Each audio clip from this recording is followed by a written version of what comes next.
You know, it's weird when you think about it, but like when we talk about pandemics, it's always from our perspective, right? Like, oh no, a virus is coming after us. But what about flipping that? Oh, I like where you're going with this. Right. What if the virus thinks we're the problem? Now, that's a fascinating thought. Flip the script. Totally. Exactly. Yeah. And that's what this Indian science play, Humans Are Invincibles, does, basically. It looks at, humanity and disease and all that. But get this. It's told from the point of view of virus, bacteria, and fungus. Whoa, hold on. So we're talking microbes as the main characters telling their side of the story. Yep.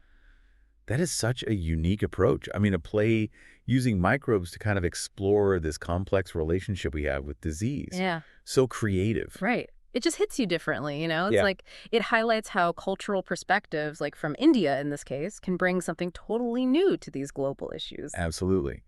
And it sounds like they're really digging into the human impact, especially with a title like Humans Are Invincibles.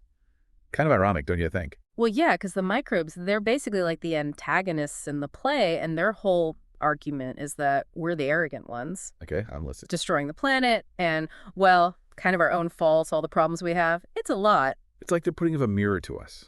Totally. There's this one line from Fungus that just stuck with me. He's like, if I say the list, of all the species gone extinct, you will die of a broken heart.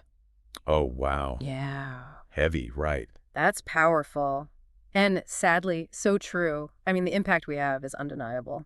Makes you think. For sure. Like, are we just Yeah. so focused on ourselves that we miss the bigger picture? Exactly. And I wonder, by doing it this way, giving microbes a voice, are we supposed to feel bad? Or is it more about, like, making us confront what we're doing? Oh, totally. Yeah. And it's not like they're wrong, Yeah.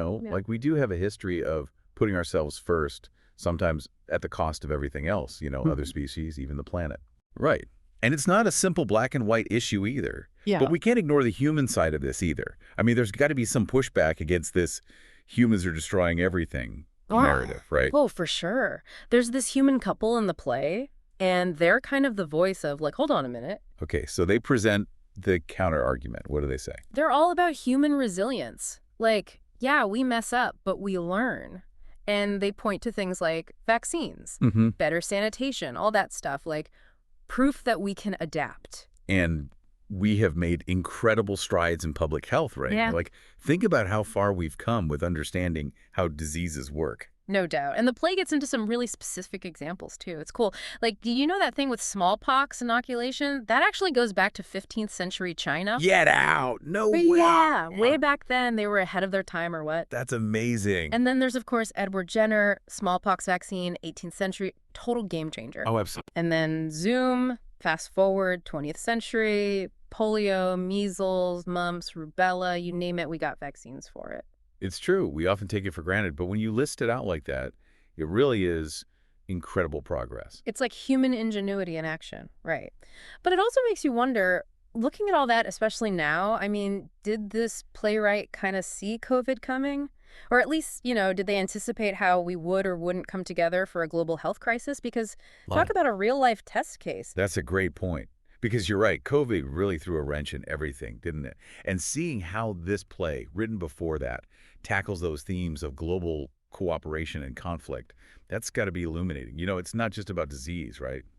The way they use these microbes, it's like they become this way to show us everything we're doing wrong. Yeah, all our flaws laid bare. Right. And then it gets really interesting because the play goes from this big philosophical debate, humans versus nature, all that, to something much more immediate. Oh, you mean where they have that, like, online meeting with all the world leaders? Exactly. It's like suddenly we're in the middle of a crisis. Oh, yeah, like a super high-stakes Zoom call, and the fate of the world is on the line.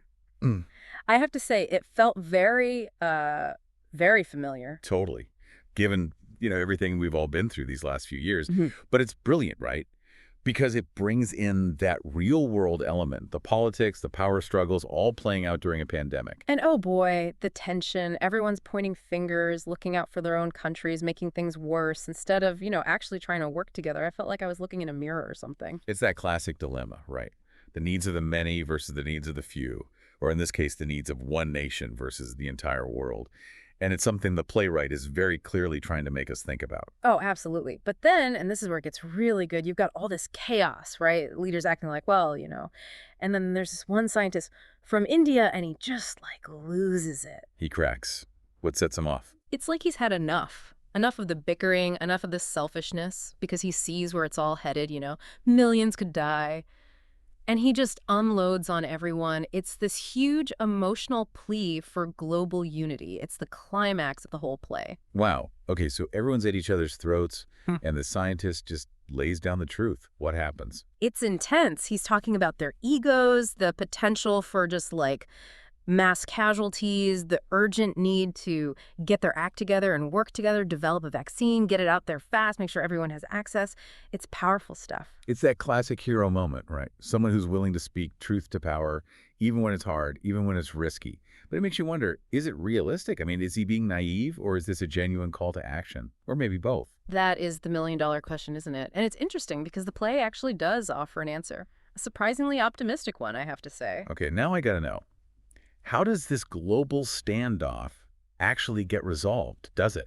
So they actually listen to him. I mean, the play ends with everyone working together, right? Vaccines for everyone, humanity saved. But like, come on, how realistic is that?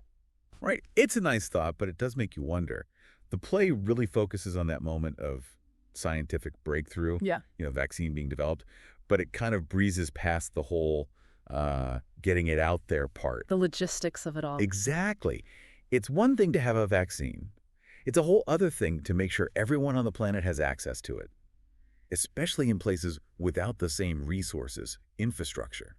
That's a massive undertaking. Yeah, it's not like they just deliver themselves. Exactly. And then there's the whole other layer of, the human element. Oh, right. Like, even if it's available, not everyone's going to want it. Exactly. Vaccine hesitancy, misinformation, Yeah. all of that. The play kind of skips over those complexities, I guess. It does feel a little too neat, right? Like, and then everyone lived happily ever after. A little bit, yeah. But, I don't think it's entirely fair to say it's totally out of touch. I mean, remember that scientist's big speech? His whole point was that we can do better. Yeah, when we have to. Exactly. And there have been moments in history where we've come together like that for global health. It's true. We do have things like the World Health Organization, right? Exactly. And yeah, it's not perfect. No organization is. Mm-hmm. But it does show that we recognize the need for global cooperation on health issues. We're at least trying to figure it out. And we have had some major wins. Like, think about smallpox. Eradicated. Gone. Amazing, right? Yeah. Proof that when we actually put our minds to it and work together, we can achieve incredible things. And even with COVID, as messy as that whole thing was, we did see how quickly scientists could develop vaccines when there was a global effort. Absolutely. It shows you what's possible. Though I think, like the play highlights, sometimes it does take a crisis to really kickstart that kind of cooperation. It makes you wonder, doesn't it? If we were being watched, I mean, really watched, by like the virus and bacteria and fungus, what would they think? Would they be impressed or terrified? I guess that's something to think about. It's not over, right? This whole Yeah. thing between humans and microbes, how we deal with that, well, it's kind of what decides our fate in the end, I think.